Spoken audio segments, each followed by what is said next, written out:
Salut, j'espère que tu vas bien. Aujourd'hui, je vais te parler des conséquences de trop parler. On connaît toujours une personne qui parle énormément, qui tire des conclusions hâtives, qui a toujours son mot à dire, qui ajoute son grain de sel, qui. Mais il n'y a pas que des personnes qu'on connaît qui sont comme ça. Nous-mêmes, il nous est arrivé d'avoir la bouche qui glisse, qui dit ce qu'il ne faut pas dire. Aujourd'hui, je mets l'accent sur ça. Il y a des conséquences énormes à parler sans réfléchir, à vouloir combler le silence parce qu'on n'aime pas et qu'on se sent mal à l'aise dans le silence. Il y a tellement de conséquences qu'il faut vraiment apprendre à maîtriser sa langue, à maîtriser sa bouche, à faire avec. Tu n'aimes pas le silence, tu te sens mal à l'aise, et bah tu ne dis rien.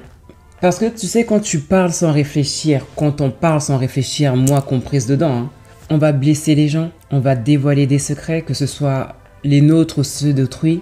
On va tirer des conclusions hâtives, on va dire ce qu'il ne faut pas devant les personnes qu'il ne faut pas, ou bien on va dire ce qu'il faut mais au mauvais moment.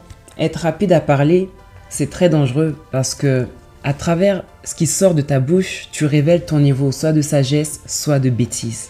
Et en même temps, tu n'inspires pas aux gens à te faire confiance. Il y a des personnes avec lesquelles tu vas être depuis peut-être 10 minutes, un quart d'heure. Tu auras tellement parlé, révélé des choses qui te concernent ou qui concernent autrui. Ils vont se dire non, je ne peux pas lui faire confiance. Ça fait à peine un quart d'heure que je suis avec elle et elle m'a déjà déballé telle et telle chose. Je suis déjà au courant de sa vie. Je sais déjà qu'un tel est comme ça. Je sais que. Quand on parle trop, qu'on blesse les gens, qu'on irrite les gens, qu'on agace les gens, qu'on les amène à ne même pas vouloir être en notre présence parce qu'ils se sentent mal à l'aise par rapport à notre flux, à notre débit de parole, il y a un problème. Et ça altère les relations, ça abîme les relations. C'est pourquoi il faut faire très attention. La bouche, elle te met bien ou elle te met mal. À force de trop parler, à force de trop en dire, à force d'avoir ton mot à dire sur tout, pour tout, en ce qui concerne ce qui se passe autour de toi, les gens, à un moment donné, ils vont se lasser.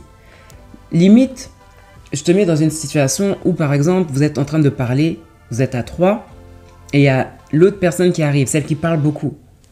Qu'est-ce qui va se passer? Il va y avoir un malaise. Il y en a qui vont se taire, il y en a qui vont commencer à soupirer, il y en a qui vont commencer à regarder ailleurs, à se mettre sur leur téléphone, ou même à se déplacer. Il faut faire attention à la bouche. Les conclusions hâtives, les commentaires surtout, les critiques. Les commentaires du genre, par exemple, tu es en train de faire à manger. Ah, mais ça n'a pas l'air bon ce que tu prépares là. Et quand la personne mange, elle dit, C'est bon. au départ, tu disais que c'était pas bon. Conclusion hâtive. Parce que tu as vu, ça t'a pas inspiré, tu as senti, ça t'a pas inspiré. Tu as parlé tout de suite selon ce que tu ressentais, ce que tu pensais. Observe, prends le temps de regarder. Il ne faut pas qu'on soit prompt à parler, il faut qu'on soit prompt à observer, prompt à écouter. Et lent à réagir, que ce soit de se mettre en colère ou autre, il faut vraiment prendre le temps. Il faut qu'on soit patient, il faut qu'on respire, non seulement pendant qu'on patiente, mais aussi avant de parler. Parce que ce qu'on dit peut avoir des dégâts émotionnels chez la personne qui est en face de nous. Bien souvent, on n'a pas conscience de l'ampleur des mots qui sortent de notre bouche.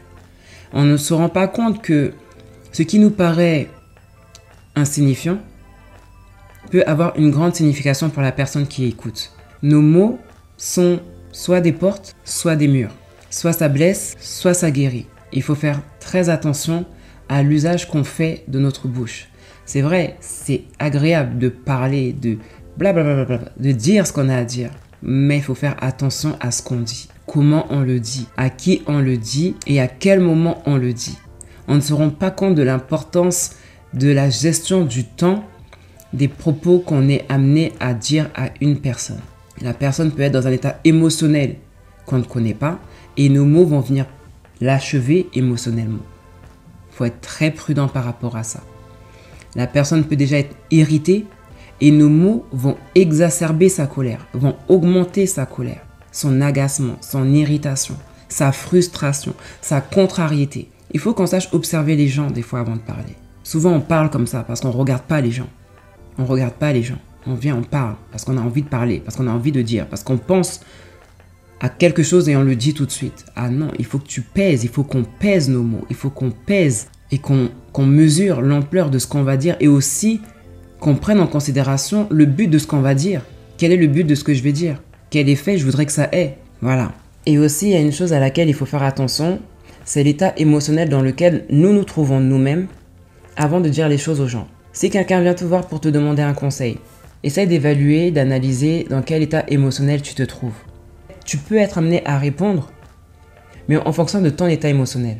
Si tu es agacé, si tu es irrité, si tu n'as pas envie, tu vas parler en fonction de ce que tu ressens, de l'état émotionnel dans lequel tu es. Si tu vois que tu n'es pas disposé, autant le dire à la personne plutôt que d'avoir des réponses, une attitude qui vont déplaire à l'autre. Si on te demande ton avis, essaie de donner ton avis d'une manière appropriée. Ne sois pas prompt à répondre. Respire, réfléchis, analyse et réponds.